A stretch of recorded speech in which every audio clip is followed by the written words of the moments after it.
So ngayon nga ay pag-uusapan natin ang Chapter 2 ng I Became the King by Scavenging. Pero bago ko ito simulan ay mag-subscribe na kayo sa ating YouTube channel para lagi kayong updated sa mga video na ating gagawin.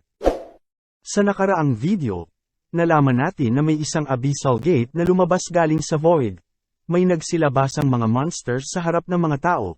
Tanging, mga job changer lamang ang biniyayaan ng special ability na may kakayahang makapatay sa abyssal monsters. Ang ating bida na si Ye Qing, ay nangangailangan ng pera para panggamot sa kanyang kapatid na may sakit kaya nang utang siya sa loan shark ng 1 million pero kapalit nito ay ang kanyang organs. At upang mabayaran ang perang ni loan ay sama-sama, siya sa mga grupong pumapasok sa mga gates upang kolektahin ang mga iniwan ng mga job changer. Makikita naman natin ang ating bida na may nakasalubong na isang nanghihinang spirit wolf. Nag-isip ang ating bida kung ano ang kanyang gagawin, at may nakita siya na level 1 wooden shield at level 1 wooden staff, hindi niya namalayan na umatake ang spirit wolf at agad niya itong inilagan at nakuha niya ang dalawang level 1 tools. Sinubukan ng antang bida na si Ye Qing na atakihin ang spirit wolf, at nung nakatama siya, nagulat ang ating bida, dahil wala man lang siyang damage sa spirit wolf. Nagsalita naman kanyang mga kasama sa likod, na ito ba daw si Ye Qing? Nagsalita ang isang lalaki na tanga daw siya hindi, niya ba daw alam na tanging mga job changer lamang ang may kakayahang makapatay sa mga halimaw. Nagsalita namang ating bida na alam niya daw yun. Makikita natin na level 0 pa ang ating bida at level 1 lahat ang kanyang skills. Alam niya sa kanyang sarili na mahina pa siya, pero hindi siya nag-alinlangang talonin ng spirit wolf dahil nasa critical na ito. At ito lamang ang alam niya na hindi alam ng Sinoman. Nakaiwas ang ating bida sa ginawang pag-atake ng spirit wolf. Nakakita siya ng pagkakataong atakihin ito at ginamit niya lahat ng kanang lakas. Dito naman tayo sa next panel. Makikita natin si Boy Apoy na nakatalikod at may sinasabi, na kung sino man sa level 0 ang makakakita sa spirit wolf na kanilang pinatakas na nanghihina. At kung sino man daw ang makakita nito ay baka manginig sa takot. Nagsalita naman si Boy Shield na makakakolekta sila ng maraming gamit, sa pamamagitan ng pagpatay sa mga monster. Nagsalita ulit si Boy Shield na kunin nila ang mahahalagang items, tapos ibigay nyo sa kanila ang hindi natin kailangan. Sabihan nyo ang mga basura na linisin nila ito. Nagsalita namang isa nilang kasama na may isa pang nakatakas sa may banda doon. May narinig sila na sumisigaw ng takbo. At papunta nga si Boy Apoy doon. At may sinabi na wag nilang kunin ang purple na item dahil sa kanya daw yun. Bumalik tayo kung saan makikita natin na kinagat ang ating bida at nasugatan ito. Binawian naman niya ito ng atake dahil hindi niya gustong mamatay na isang basura. Sinaksak niya ito sa mata at nagkaroon ng isang critical hit at isang point damage applied. Napatay ni Ye Qing ang spirit wolf. Natuwa ang ating bida at sumigaw. Nakita naman ni Boy Apoy kung paano niya kinalaban ang spirit wolf at napatay. Nilapitan niya ang ating bida at pinagsabihan na nagbabayani-yanihan ba siya sa kanyang ginawa.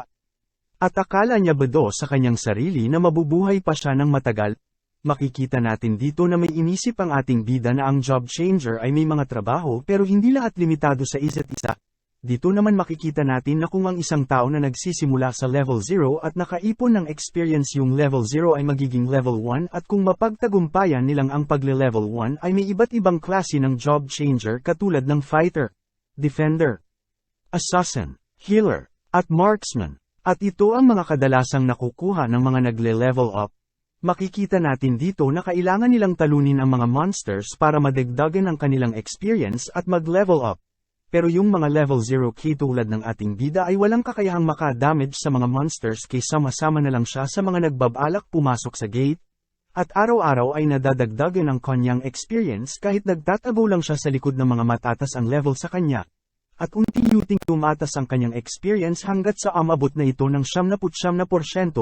At ito lang ang kanyang paraan para mag-level up at sa wakas ay nakamit na niya ang 100% para maging isang level 1.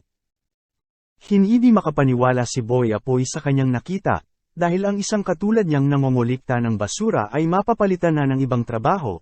Sa hindi inaasahan hindi nag-iba ang kanyang trabaho, at scavenger pa din ito.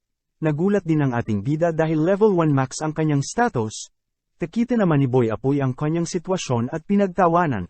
Sabi naman ni Boy Apoy na anong klaseng trabaho yan. Ang isang basura ay isa pa ring basura. Kahit nag-iba na ang kanyang trabaho, at ang max level ay level 1, Hindi Tom Eagle si Boy Apoy sa pamumutya sa ating bida at hinahampas-hampas ang ating bida, at ito lang daw ang ona niyang nakita na magpapalit na sana ng trabaho ang isang basura parent, ito daw ang bagay sa kanyang trabaho. At tinakat ang ating bida na ang isang katulad niya level 1 scavenger o namumulikta ng basura, at ang katawang yan ay mawawala dahil baka hindi niya kayanin ang mga misyon ng siya lang mag-isa. Umalis na nga si Boy Apoy at balak niya sanang sabihin ang nakakatawang nangyari. Dito naman sa next panel, nagtaka ang ating bida dahil ang job status na nakuha niya ay scavenger at mahina ba daw ito. Pero nagtaka siya kung anong klaseng kapangyarihan ang scavenger at biglang nagliwanag ang spirit wolf na kanyang napatay at may lumabas na notification, at may nakatatak na, recyclable trash found, low-level spirit wolf, at nag-yes ang ating bida at may lumabas na malakas na kapangyarihan sa likod niya at ito ba daw ang kapangyarihan ng abyssal scavenger. Nagtaka siya dahil hinayla ito ng isang kamay papunta sa loob at nakomplito ang pag-recycle sa bangkay ng Spirit Wolf. May lumabas na card item na Spirit Dash at nakakuha siya ng 3 points attribute. Binuksan niya ang kanyang system status at kailangan pa ng 3 agility points para magamit ang abilidad. At nilagay niya lahat ng nakuha niyang points sa agility. Sa wakas, magagamit na niya ang bagong abilidad. At ginamit niya ito at ilang minuto nagtaka siya dahil wala doon resulta pero hindi niya alam na naka-activate ito. Dito naman tinawag siya ng kanyang kasama ng linisin ang mga basura at sumang-ayon naman ang ating bida. Nung papunta na siya doon, nabigla si Ye Ching dahil bumilis ang kanyang galaw dahil sa spirit dash na ginamit niya. At nanapatid niya ang isang ugat Arnat Ambe siya. Nagsinyo lang mag-cooldown ang ginamit niyang skill at tumayo. Nabigla si Ye Ching dahil ang dami niyang nakitang patay na spirit wolf at hindi lang daw isa ang kanyang makukuhang attributes. Napag-alaman ni Ye Ching na maaari palang i-recycle ang kapangyarihan ng mga bits.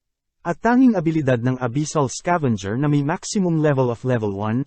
At hindi nila alam na ito palang ang tunay na kapangyarihan ng abyssal scavenger. Salamat sa panunod. Huwag kalimutang mag-like at pindutin ang notification bell para sa susunod na manhwa reviews. Tumotok lang sa MMM Salungguhit Reviews.